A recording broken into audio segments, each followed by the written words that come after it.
you don't need to go big.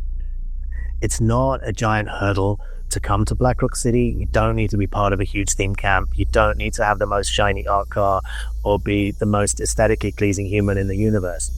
You can be you in all of your beautiful glory, and you will be welcomed inside Black Rock City. There's inevitably going to be surprises, and that's one of the glorious things about it. Meet the people who make Burning Man happen.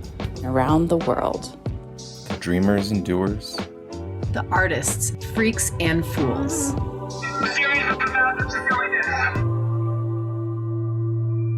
Burning Man Live. In the beginning, or so legend has it, Burning Man existed in a state of perfect anarchy. A sort of Garden of Eden, but without any plants and with flame effects. There were no plans because we had no idea where we were going, no rules and regulations, because we didn't want to acknowledge the existence of limits, and no bureaucracy because in the beginning it was a pure do-ocracy. Make your own permission and beg no forgiveness. The only forms we had were joke forms, like an application for an artistic license. I still have mine. Or a soul surrender contract. Now, this was perfectly fine when we were a small camp, but growth has consequences. And cities are built on rules. Literally. I had a government professor once who explained this for dummies. Imagine a small group of people camping next to a river. Now, if there are only a few of us and the river is big enough, does it really matter where anyone goes to pee or make coffee? But of course, the more of us there are, the more we need to create social agreements. The ancient Greeks knew this, which is why so many of our modern words for this, words like policy, politics, and police, are all derived from their word for city, polis. Of course, the Romans knew it too, and their word for city, civitas, is literally the very basis of civilization. Now, once upon a time, Black Rock City was a joke city, a city in name only. But of course, that's no longer the case. And as the city has grown, it has inevitably acquired rules and regulations. Some might say too many rules and regulations. Now, of course, we want to be safe, we want to meet our permit obligations, and we want the 10 principles to flourish. But there's a point when systems get too complicated and start scaring people away from doing all the things that make Burning Man so Burning Man, like starting a theme camp, or bringing an art project or a mutant vehicle to the desert. These things are complicated enough without making them more complicated through process. So there has been something of an agonizing reappraisal in the organization, a move to streamline processes and root out unnecessary bureaucratization, which is to say, any rules that are designed to make the organizers' lives easier by making the participants harder. They're not always easy to spot, but sometimes they are. And we're doing something about them. So I'm excited in this episode to talk with some of the people who are leading this effort at Burning Man Project, starting with Louder Charlie Dolman, the operations director. It's not going to be harder this year, right? It's not going to be harder this year. It's going to be the opposite. If anything, we're going to try to make it easier, possibly, right? As radical as that sounds. Right. And maybe dispel some myths. Maybe it's because the shiny pictures of the really radically expensive camps, the beautiful giant Henry Chang custom rod art cars. People look at that and they're like, that's beautiful. I could never do that myself. You don't have to start at that level. You don't ever have to go there, right? Some of the best mutant vehicles out there are based on a scooter or an electric wheelchair. And some of the most fun you'll have is in those tiny little interactions that you have with the guys at the back who just bought something simple and they're running a very weird little moment and it's very low tech, low production, and oh my God, it's fun. I was in an opera sing-off, spontaneous opera sing-off at dinner one night. Some guys came into Lazy Girl and were sort of bragging about being professional singers. And I brought Caveat over for dinner and I said, I'll bet you're not as good as he is. And it turned into this like dueling Rigolettos. I ended up sharing a steak with an art dealer from somewhere in the Middle East. And just, a human in my normal life, I would never, ever, ever have run into anywhere at all. And it just ended up having a really fabulous meal, like just sitting at the side on the street, on the back, shooting the shit with this random guy. It was great. Really great. Things happen. There are magical things that happen. But there's a serious note, Charlie Dolman. I remember a few years ago, back when we were doing the cultural direction setting project, there was a sentiment held by a lot of people out there that Burning Man is supposed to be hard. That's funny. We can't make it too easy for people, or it won't be Burning Man. How do you feel about that? I love it when you ask good questions, Stuart. The answer to that lies in, what does hard mean? There's a difference between something that requires effort and something that is difficult or complicated. I think Burning Man is meant to take some effort. It shouldn't be the same as walking into a park. Some intention into your process is a good thing, but that doesn't need to be hard and it doesn't need to be gargantuan. And I also want to just recognize that's intention with where we're at right now. People have told us that we have made it too hard to come to Burning Man. And, in some ways that's 100% true, hard and complicated. And so if we make it easy so that everyone, we're at the end of a 100-mile road. So, people are just not going to walk in off the street. So there's tension there. Yeah. Let's talk about that move to make it perhaps a little bit easier for people to bring their gifts to Black Rock City. Call it Is de-bureaucratization a word? I think I just coined it. Cutting the red tape, or as I've heard you put it, simply maybe putting a little more kindness into the equation. What's behind that thinking? The first year coming out of the pandemic, 2022, was a very hard year for a lot of people. It was coming out of COVID. It was changing our mindset. And I think people, had forgotten how to do Burning Man. And in some cases, just also forgotten what it's like to be in deeply social environments. And that was tough. And that includes all of the people that work for the organization. Then we went into the mud year, which really triggered some pretty significant operational challenges that required some kind of deep focus. And we started getting feedback that we were not being nice, that some staff were just being overzealous, this whole kind of burnier than thou thing. And I did have a conversation with a staff member who was like, that person can't come in and do that thing. And this human had just made up this rule. Yeah. And I can see what it had been done for great reasons. They were trying to stop trash coming onto the ground. That's fine. But you can't do that. That's thought crime. You can't accuse someone of doing something before they've done it. That's not right. Yeah.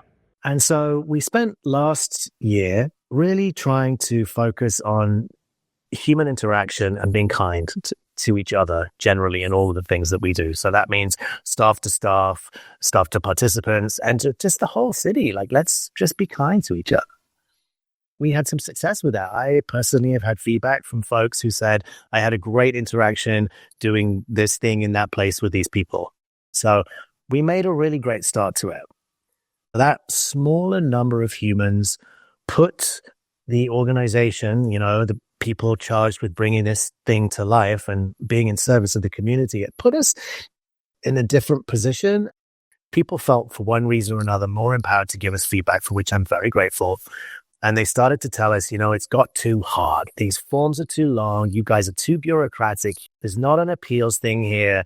And a small sliver of that is because people just didn't like that their way of camping wasn't really culturally appropriate, and we were giving them feedback, maybe not super well, but they didn't like the feedback. And, I understand that.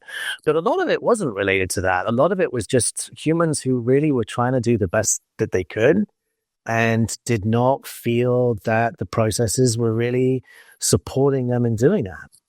I had a conversation with someone a little while ago.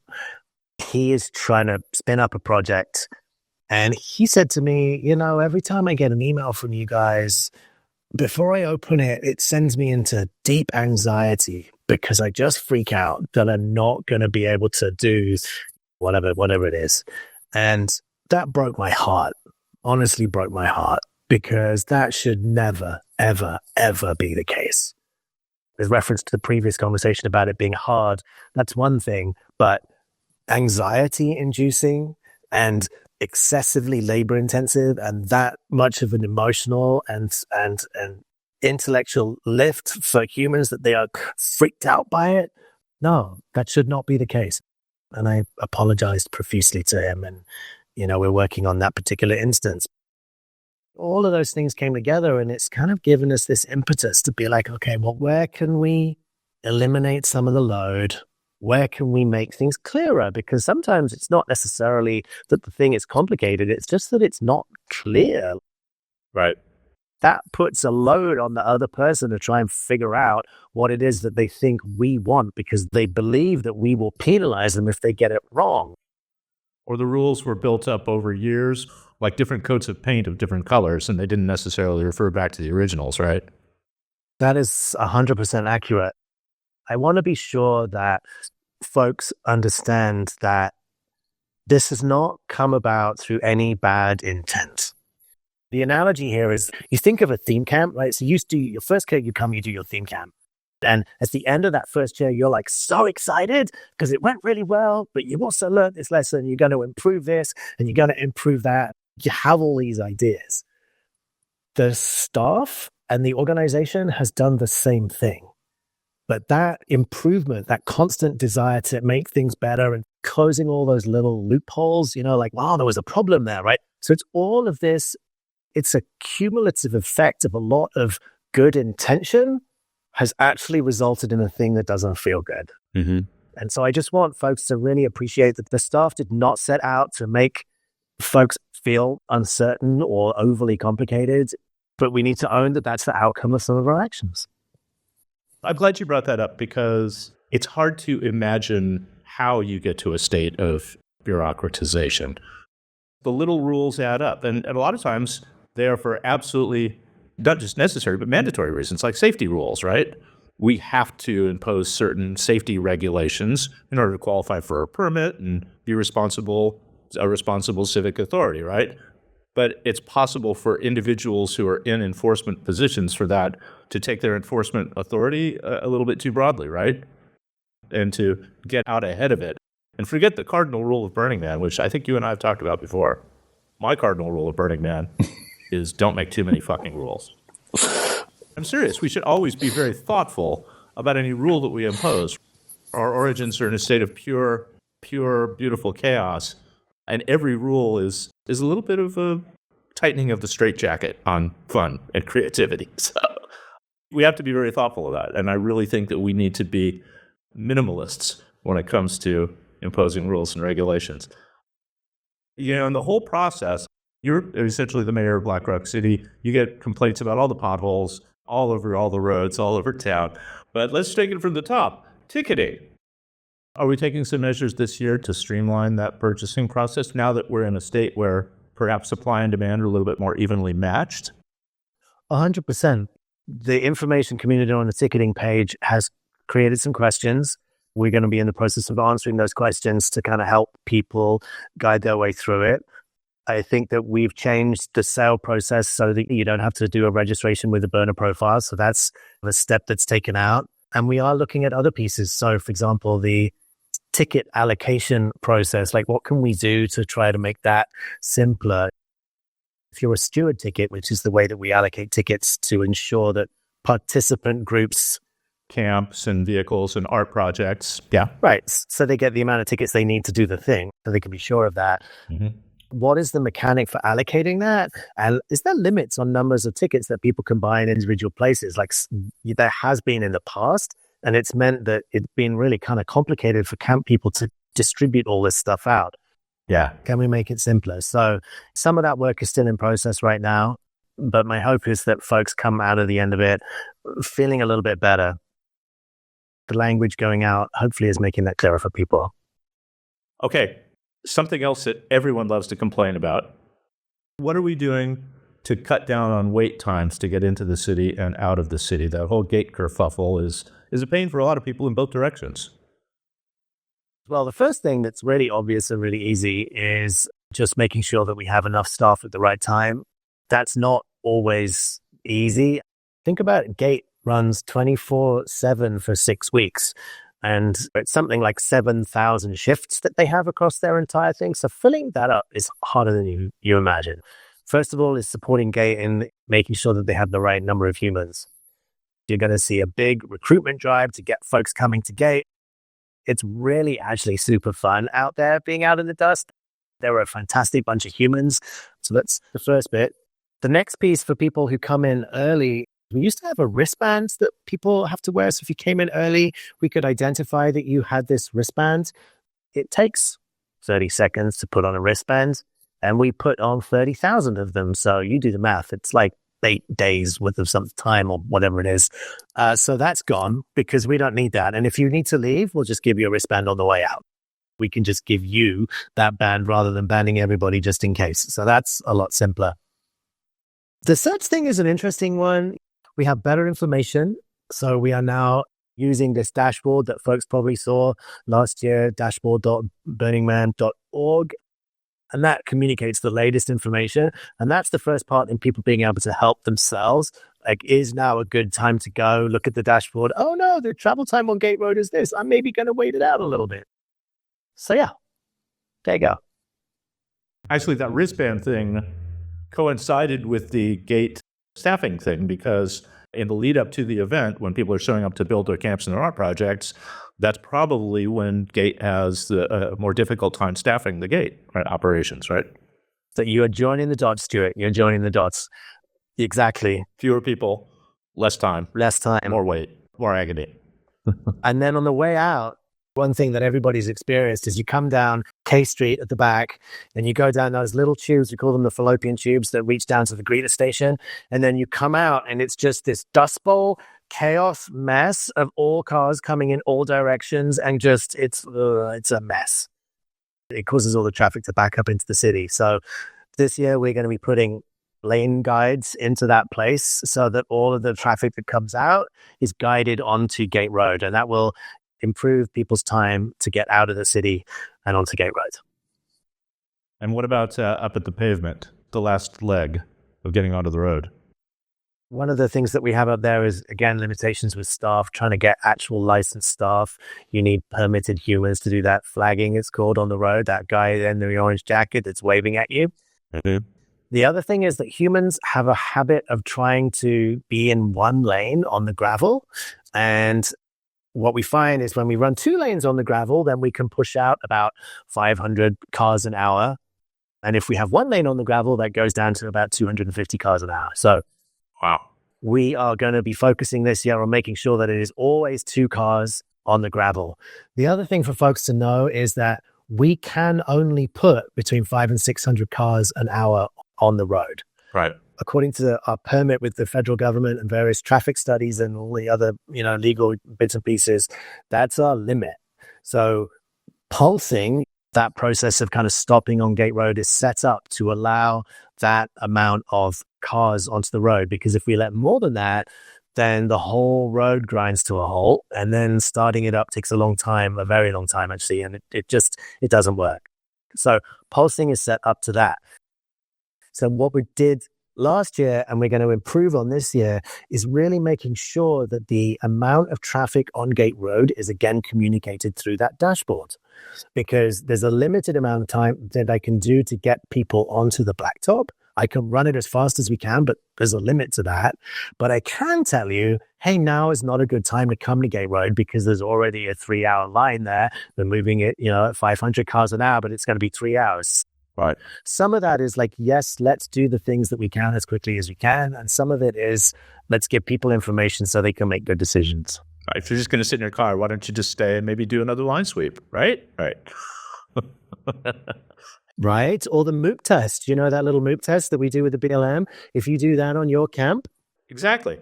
Help your friends or your neighbor camp or the road out in front of your camp, which everybody seems to think is not their camp, but which, of course, we know is. So what about DMV? What are we doing, Charlie, to make it easier for people to bring their amazing, awesome Mutant vehicles to Black Rock City? So there's a licensing, or there used to be a licensing fast track for authorized vehicles. So that's been changed. And all returning vehicles that are in good standing now have this opportunity to go through fast track process. We're also changing it so if you have a night license or a day license, you only need to do one inspection. In the past, you had to go do 2 inspections. So between both of those things, as well as cutting a bunch of questions from the form, I think 25% of the questions are just getting cut. It's going to be a significantly smoother, more joyful experience to get rolling in Black Rock City. And hopefully more people will embark down that path and bring more ridiculous rides. We spoke with Chef Juke about that. So we're talking about the Black Rock City simplification of process, busting red tape. Chef Juke, what steps is the DMV Council taking to simplify the whole mutant vehicle licensing and registration process this year? Go. Oh, well, the DMV has actually been working on this for a few years, and this year we put a lot of effort into streamlining the process. One of the things that we noted is that most of the vehicles that apply to come to Burning Man each year are returning vehicles. We know who they are. We know what the vehicles are. So the very first things folks will notice when they're applying to bring a mutant vehicle is the application is about 25% shorter, fewer questions. And for all returning vehicles this year, we used to have them come for both a day and a night inspection, and we're now expanding a program we started with a select few vehicles a few years ago, but basically any returning vehicle only has to come to the DMV on Playa once. They get to choose whether they come during the day or during the nighttime, but if you've come out before and we've licensed you before, no longer do you have to come for 2 separate inspections. Well, that's handy. Yeah. But how do you check nighttime visibility at high noon on the high desert there? I imagine a lot of people shading their eyes to look down into lights. Well, but this is the thing. If they're a returning vehicle, we've already seen their vehicle at night. Yeah, okay. We've taken photographs of their vehicle at night. So we don't have any record of an issue or that we said, hey, next year, do some more with your lights. You're going to be able to come with just one inspection. This is a program we started a few years ago called Zipline. We've just basically expanded it to pretty much all returning vehicles. So I got to say, your department name screams dehumanizing bureaucracy. Yes. What are you doing to put more of a human face on things this year? I understand there's some open hours, AMAs. Tell me about that process. Well, I will say that internally and externally, when we've talked to mutant vehicle owners, we've always said we really work hard to never become as bureaucratic as the default world DMV, our namesake. To that end, we're trying to make sure that if people have questions, rather than just answering them via email, we're now having basically an AMA. It's a Zoom call, 1 hour, once a month, the first Friday of every month at noon Pacific. And anybody who is a mutant vehicle owner or interested in getting their questions answered about the process of applying for and bringing a mutant vehicle to Burning Man is welcome to join. And we also, we always take emails. We answer a few thousand emails every year. When folks email us at dmv@burningman.org, we usually try to answer every incoming question within a day or so. We've got a great website, part of the Burning Man website, where we've got a lot of information that people can look at before they email us, but we're always here to answer questions year-round. Yeah, I'd love it if more people read the manual, but there's a lot of weird ideas out there, Juke. You and I both know it. There's people who will tell you that they're not accepting any new mutant vehicles, or our old favorite, the wheels can't be visible. You have to spend $1 million. I don't know. Gosh. Let's say that I'm a first-time dreamer of a mutant vehicle. I've got a golf cart and a dream. What's the best way for me to get on the right track as far as getting that safely built and registered? Come to the mutant vehicle pages on the Burning Man website. If you go to anywhere at burningman.org, click on the menu in the upper right-hand corner, and in the search bar, type in mutant vehicle. You will get a plethora of information. The first page is our mutant vehicle criteria and licensing page, and that lays it out pretty well. It also has links to show you mutant vehicle applications that didn't make the cut. Our goal is to be a permission engine. We want to encourage and invite mutant vehicles of all shapes and sizes. At this point, we have so many creative folks who find so many ways to mutate and change an underlying vehicle or build them from scratch that to get an invite, it really needs to look unlike a stock or street vehicle. Doesn't have to be $1 million vehicle. That's a very common misperception. But the key is mutate it, change it up, make it look something interesting that doesn't look like what you started with. I think we have Mr. Henry Chang to blame for the $1 million threshold there. This stuff is beautiful, but that's the stuff that people see on social media. These amazing custom rods. They don't see the electric wheelchair base with a kayak on top of it, which is one of my personal favorites, by the way. Shout out to John Saragardi. Yes. And most people don't realize that over half the vehicles that we license are the smaller vehicles, 10, 8 people or less. Most of them are golf cart based. They notice the big ones, and it's really only about 20 of the really huge ones, the ones that get in the news articles every year. But most of them are the smaller ones. And one of my all-time favorites is a golf cart covered in fabric, painted fabric, and it's a little rocket ship. And it is a rocket ship as if it was drawn by a 6-year-old. And that's exactly what it looks like. It is janky, it is small, but it's a beautiful work of art, and it makes me smile every time I see it. And it's got room for at least one passenger in addition to the driver. It seats 4. Wow, okay. 4 very happy-looking people. If my mutant vehicle only seats 1, is that still okay? It's totally fine. We don't have a seat requirement. The main focus is mutation. Okay, but if I do have an empty seat, I have to let anybody onto the vehicle, right?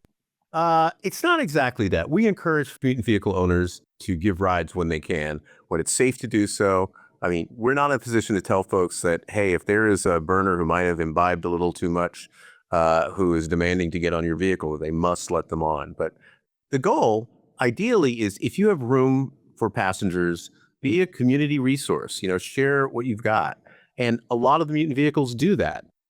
Well, nobody should expect Uber. If you do get a ride somewhere, you have no idea where you're going, and you better just say, yes, I like it. A mutant vehicle is not an Uber. The mutant vehicles are encouraged to pick up riders whenever they can, and it's safe to do so. But that doesn't mean that they're going to be able to stop for every person who flags them down. I just want these kids to know, if you see an old gray-haired man who looks like me struggling to keep up, and you have an empty seat, please let me on. Thank you. We've had a few programs over the years to help mutant vehicle owners get connected with participants, and the mutant vehicle owners are more than willing to do that. And a lot of the mutant vehicle owners, that's part of what makes it fun for them, is to pick up folks and give them rides around the playa and show off their art. Because it is. These vehicles are art in motion. So I got to ask you a little history question here. You've been around this program a long time. There's a lot of rules and regulations. How do we get it? Were people gaming the system to basically be able to drive around on playa with the art car loophole? At first, when I first started going 31 years ago, there were no driving rules. So people drove everywhere. And that soon became untenable. It became unsafe as the event grew. And so safety was the first factor of why we started limiting and restricting driving at the event. Then there was a small group of people who started bringing their art cars, their artistic vehicles, not because Burning Man had invited them for that per se. It's just that Burning Man attracted people who seemed to like to create interesting movable art. And as that grew and more of those folks who had already done their art cars for personal reasons outside of Burning Man started showing up at Burning Man, it became a feature. And as it became a feature, that inspired more people to create these vehicles. And now we have, majority probably of people who build these vehicles specifically to bring to Burning Man. In the beginning, just a decorated vehicle would get you a little license. But there came a point where we had a limit to the number of vehicles we could invite, and we had to figure out how to do that. And we worked to create a reasonable criteria for what kinds of vehicles did we want to invite to be able to drive around. That criteria is a little different than you'll see from almost anywhere else, which is what makes it fairly unique to Burning Man or Burning Man type events. It's mutated so it's beyond, not something you're going to see normally on the street. We wanted to maintain this sort of uniqueness, and so we created this criteria for mutant vehicles. And for the most part, it works out great. Folks get it, and they love it, appreciate it. Mutant vehicles are one of the iconic pieces of what makes Black Rock City what it is. I have witnessed firsthand the difficulty of getting something out there and keeping it running out there. Once again, to our new crowd of starry-eyed new mutant vehicle mechanics, got any tips for safety and durability, and how do they keep them running and keep them safe out there? That all depends on the vehicle in itself. The more complicated your vehicle, the more delicate your vehicle, the more challenged you may be in having it out there and keeping it running.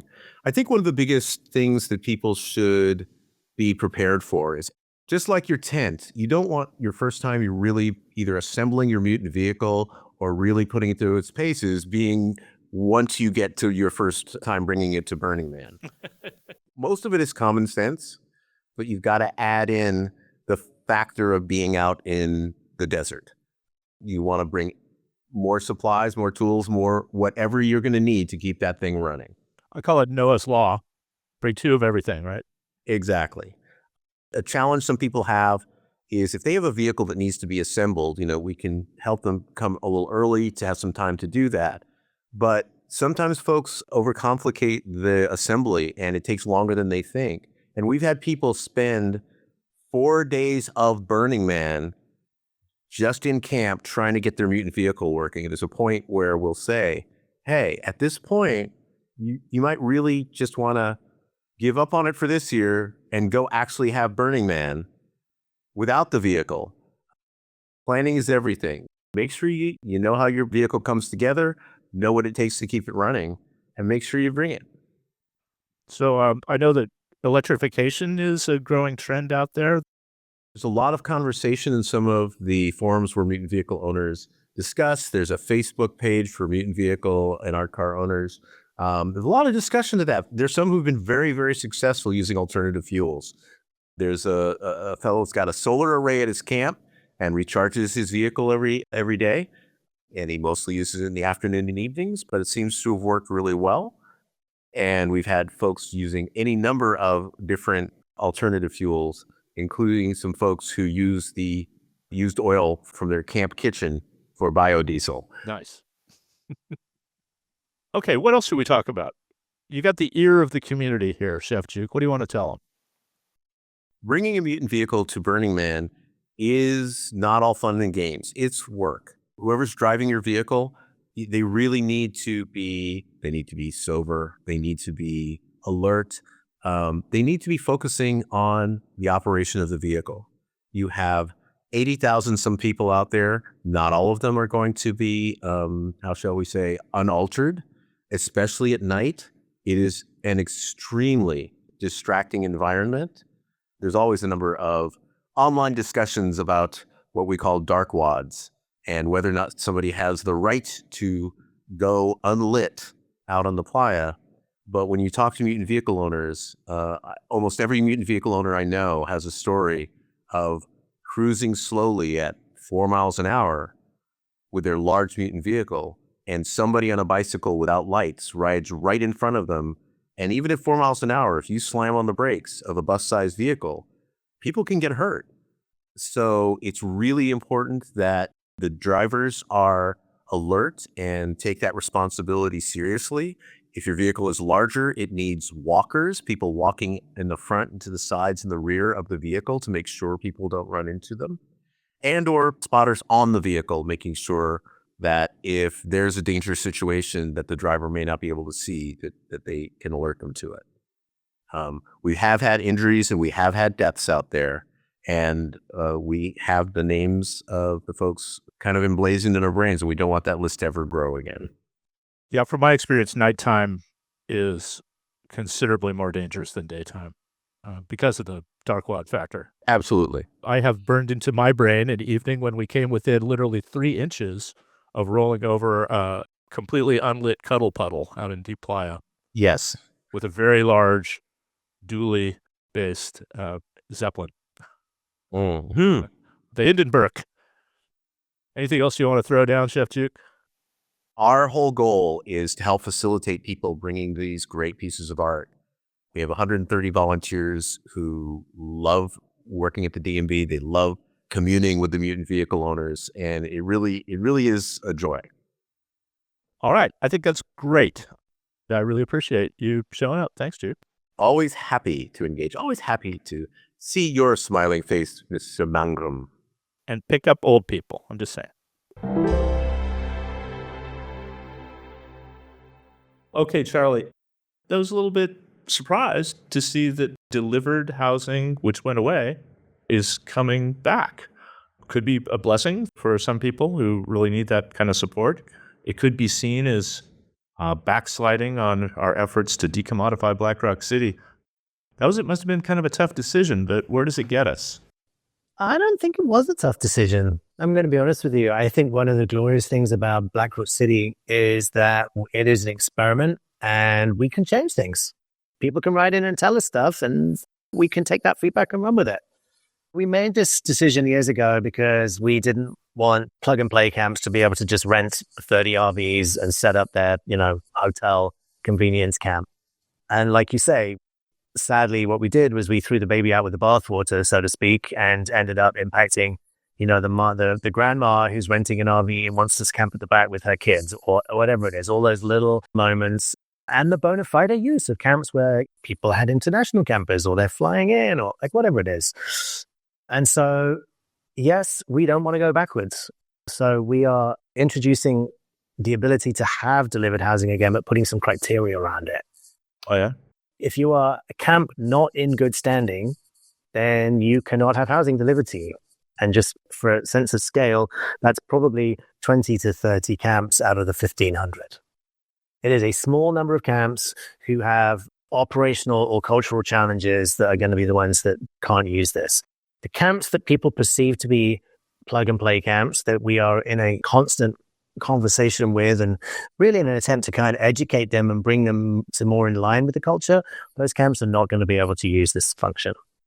And of course, the shady operator who wants to just sell a package tour to Burning Man and parks himself out in open camping is not going to be able to use it either, yeah? He's not going to be able to use it. You can be able to get deliveries to open camping, but it's going to be limited to like 5 or 6 units. No one bothers to run that kind of operation for 5 RVs. It just doesn't make financial sense.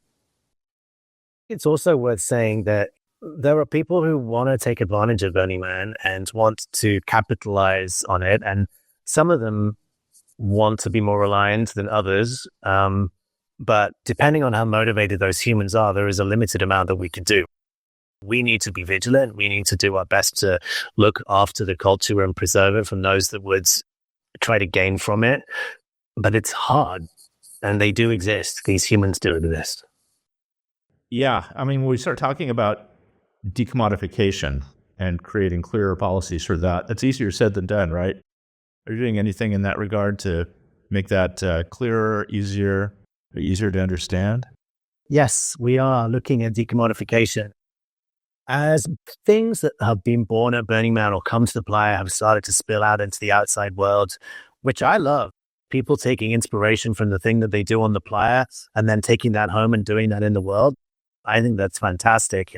I love that we can share some of that wonder with folks out in the world. But as that has happened more and more, some of it has veered into the land of maybe commodifying Black Rock City or using it as marketing tools. I mean, I think we all know that the influencers on Instagram trying to sell a coat that they were given by a designer, and they took photos of themselves at Black Rock City, and this is supporting this designer's shop, right? So some of that stuff is a very obvious no, but a lot of it is more gray because, as you point out, maybe someone's running something that's a fundraiser, but maybe it's a fundraiser with sponsors at the fundraiser, or maybe it's not a fundraiser, but it uses an asset like a car or a sound system or something that's identifiable as something that's been in Black Rock City, and 9 million other variations of that. And so it is hard.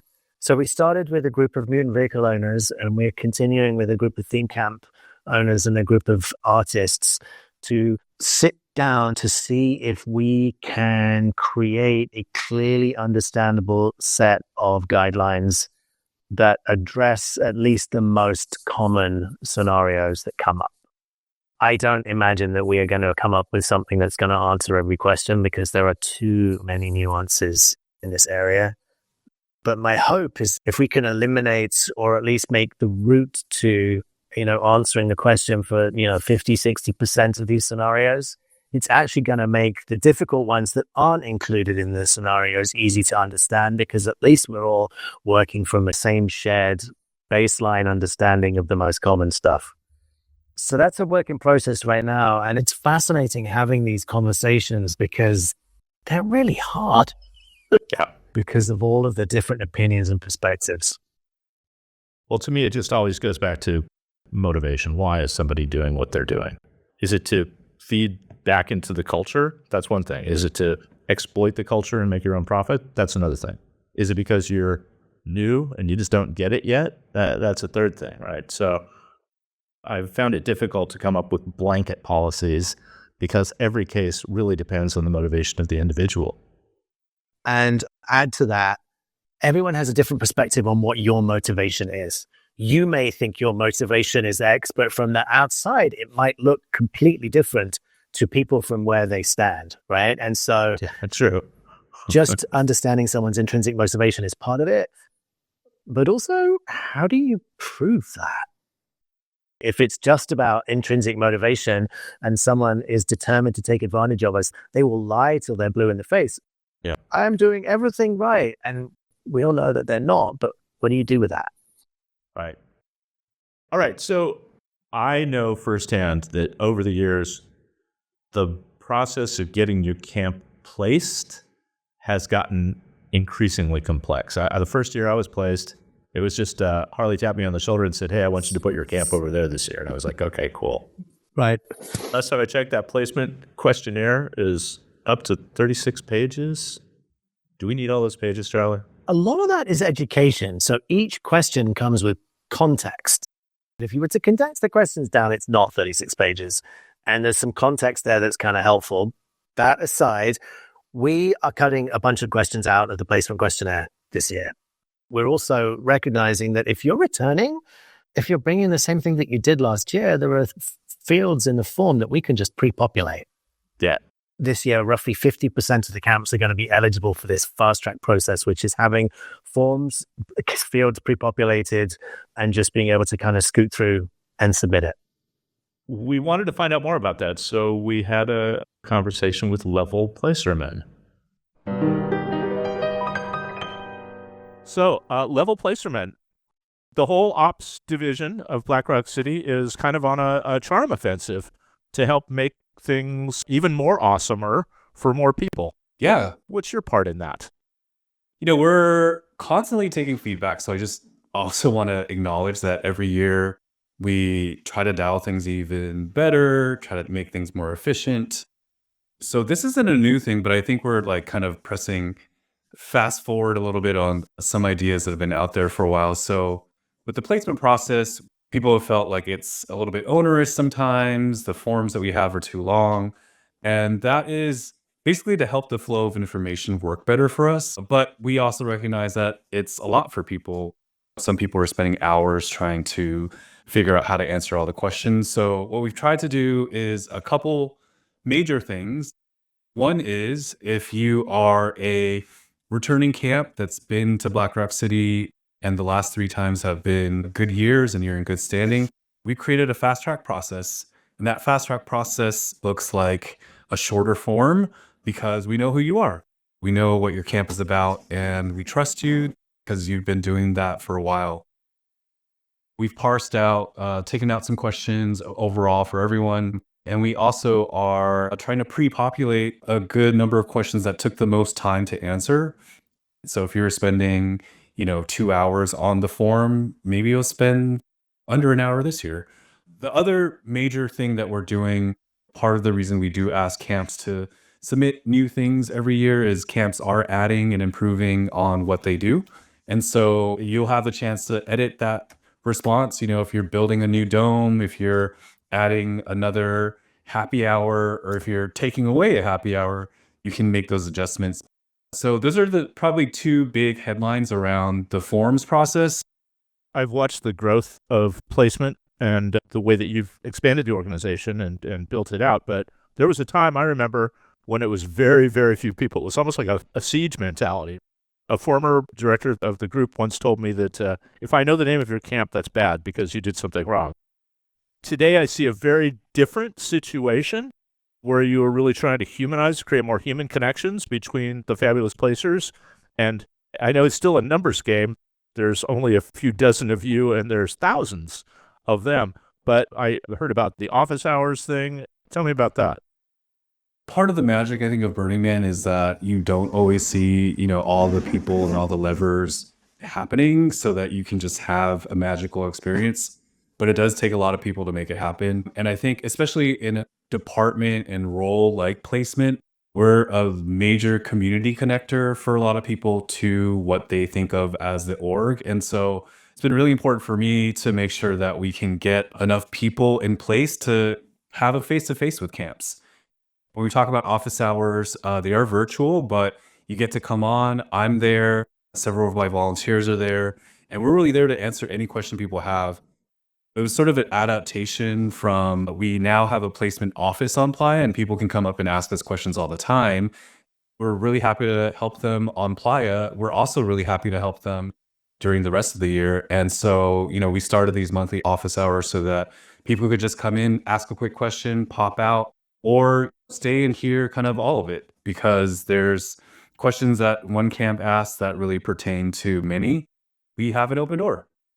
Part of, I think, the challenge of trying to manage over 1,600 place camps and the communication around that is it's faster sometimes to do over email and easier to track. And I'm doing my best to kind of crack that open so that, we can call people when we need to and just talk like real people. Having phone calls, having these open office hours all helps to make it real and make people see that there's real, passionate, caring people behind this work and not just a bunch of bureaucrats that are just trying to push paper around. And we're doing another camp symposium this year, right? Yeah, it's an annual thing. This year it's going to be March 22nd. It's free of charge. Just check Burning Man's website. You'll be able to find it. Every year we bring together 500 or 600 camp organizers.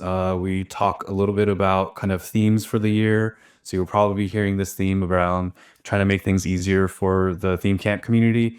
And then we have a lot of workshops where people can come in. Again, we're pulling panels together of experienced theme camp organizers, and they share all the best information they have about how to build a really awesome camp frontage, or how to think about leadership and delegation in your camp, or how to manage conflict within camps. So it's really meant as a resource and a way to network and realize a lot of theme camp organizers often feel lonely because they're like, what kind of masochist decides to plan this thing in the desert? They realize there's a lot of them and they're at the camp symposium. Yeah. I'm not the only person in spreadsheet hell. Okay. Yeah, exactly. So lots of resources, no excuse for not going, at least asking the questions. I encourage people to set up their own camps. I think personally, there are too many big camps and not enough camps where everybody knows everybody. So find some of your friends, pile into the truck together, go get it. Yeah. I look at our purpose in building the city as being to create environments of surprise and delight and awe. And for me, that means mixing it up a little bit. So I like to do everything I can to encourage my friends who are theme camp organizers to not do the same goddamn thing you've done every year, right? You can have a tradition, but what are you going to do that I haven't seen before? Because that's what I go to Burning Man for. Yeah, 100%. You should join the placement team, Stuart. That's what we're looking for, too. I'd be thrilled to come and present at the symposium again. I always enjoy supporting that event. And if there's a place for me, I'd be happy to speak. Maybe I can do a little thing about change. Yeah, I like that.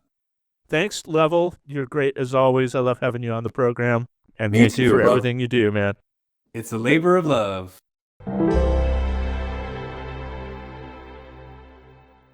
So I really do want to think about this, a philosophical approach to this. So like I said, for a long time, the golden rule of Burning Man was don't make too many rules.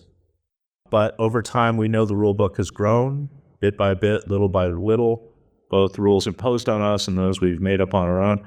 How do we navigate between the necessary oversight, the things that we have to keep our finger on, and the unnecessary bureaucracy? How do you even tell the difference, Charlie? I mean, that's the rub. Everybody sees the world differently, right? So you might present something as what you think is a very obvious, like A and B leads to C. But when you look at it from the other side, or you look at it through the eyes of someone who's just had a really terrible day, or the eyes of someone who's had a really joyful day, it could look completely different. That is always something that ends up making life difficult. We try to consider everything from a cultural, as well as an operational, as well as a legal, as well as a financial perspective. All of those components have to balance. The cultural component will always come first.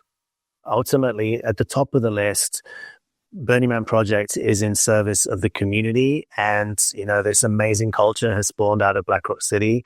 And we need to understand that our priority is to preserve that and help that thrive. That must be balanced with the needs of the 15 or however many it is government agencies that currently regulate Black Rock City.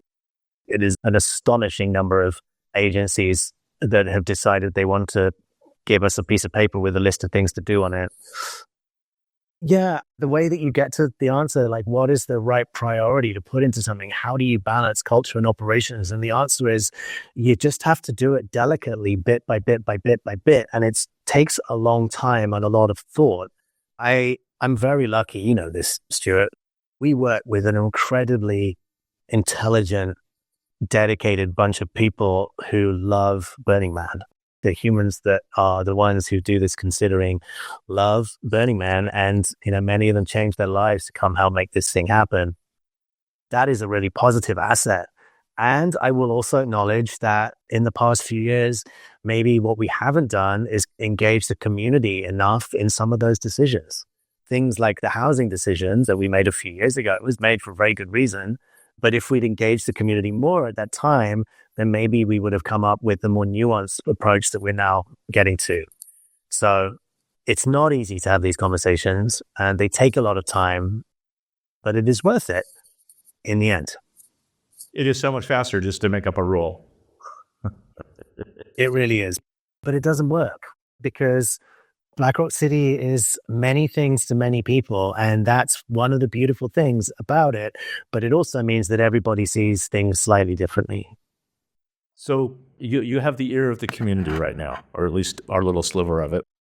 What are 3 things you want everybody who's coming to Black Rock City this year to know? First of all, that the weather's going to be great. Woo!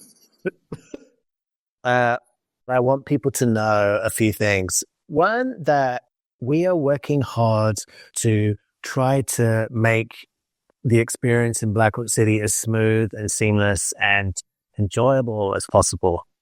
We've been talking about the best burn ever on the town hall and various other emails and bits and pieces have gone out, and our hearts and souls and all of our time and effort is really going onto thinking about that and how do we actualize that. Imagine if everybody embodied that in their own way, and all of the groups of humans that were busy loading trucks and building art and kind of fixing the broken bit on the art car to bring it back. Like, imagine all of those humans deciding that this is going to be the best burn ever and then bringing that energy into the city. That would be pretty cool. Great. The second thing that I would like people to know is that you don't need to go big. It's okay to bring a small thing to Black Rock City. And in fact, if you're coming for the first time, it's okay not to really bring anything. I'm going to go out on a limb there. It's okay to come and experience and then maybe learn from that experience and probably decide you want to bring something in the future. You can participate by engaging in all the other activities that people bring and supporting theme camps and all of their weird activity. What I'm trying to communicate is that it's not a giant hurdle to come to Black Rock City. You don't need to be part of a huge theme camp. You don't need to have the most shiny art car or be the most aesthetically pleasing human in the universe. You can be you in all of your beautiful glory, and you will be welcomed inside Black Rock City. Bam. Yep. And then the third piece that I would like people to know is, I don't know. That's a good question. I'm going to put that one on hold and think about it later. Right. It's a mystery. We should always leave some mystery in the equation, Charlie. Well, there you go. Yeah, we'll come back to that one in a few months. If I knew what was going to happen at Burning Man, I wouldn't bother going because I'd already know, right? Yeah, there's inevitably going to be surprises, and that's one of the glorious things about it. Okay, that's the third thing. Prepare to be surprised on your best Burning Man ever. Prepare to be surprised at the best Burning Man ever. Could you say that enthusiastically, please? At the best Burning Man ever, Stuart. Thank you very much. Charlie Dolman, Operations Director for Black Rock City, and my friend, it's so good to have you on the program. Thank you for showing up, man. You're welcome. Thank you. Pleasure to speak to you.